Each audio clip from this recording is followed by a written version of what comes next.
Alright guys, now that we have this brand new RX 5600 XT gaming PC all booted up and ready to go, let's talk about a couple benchmarks real quick. Now we decided to test this PC in a couple of titles, those being Fortnite, Apex Legends, Borderlands 3, and Call of Duty Cold War. First up with everyone's favorite game, Fortnite, on performance mode with pretty much everything maxed out, we got around 240 plus FPS. In reality, running on performance mode in Fortnite is really more of a test for the Ryzen 5600X, which is an absolute champ for esports titles and shows that this PC is easily capable of playing on a high refresh rate monitor, a 240Hz monitor that is, no problems whatsoever in performance mode. Now the 6600 XT is targeted at being a 1080p high refresh rate gaming card that's designed to change up the market and set new standards, and I think it's a pretty good option because 1080p high refresh rate displays are one, very affordable, and two, running a high refresh rate display is just a game changing experience. So if you're somebody in the market for a high refresh rate gaming GPU, as long as the availability is there, because that is the big question mark with any GPU launch in 2021,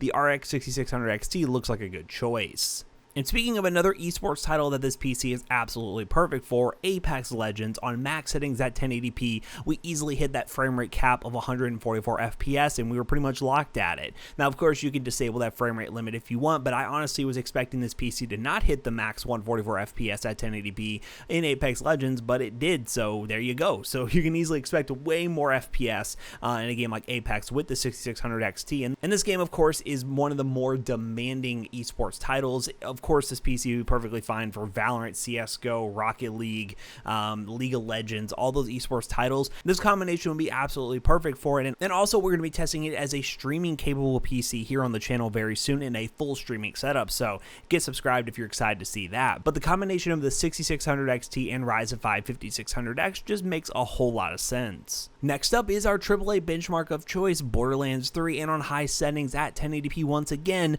we averaged 98 FPS.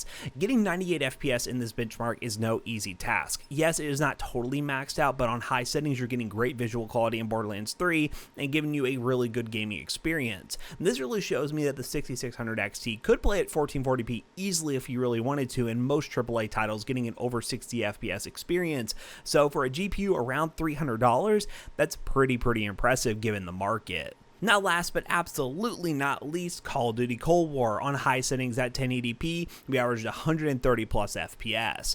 In recap, I really do like the 6600 XT. It's really hard for me to get super excited about any new GPU because you never know if it's going to be in stock or what actual price it's going to be available for when you can actually buy them. So I have my fingers crossed that this is probably a easier card to get, something like an RTX 3060 level card that won't sell out nearly as fast as the higher end cards, and you can actually pick them up because we're starting to see 3060s a little bit easier to get, even though they are a little bit more expensive than MSRP still. You can actually get them. I'm hoping this is the same for this Team Red variant because it would be a really good option to combat the 3060 if you're someone who really doesn't care about things like NVENC encoder and just wants pure gaming performance.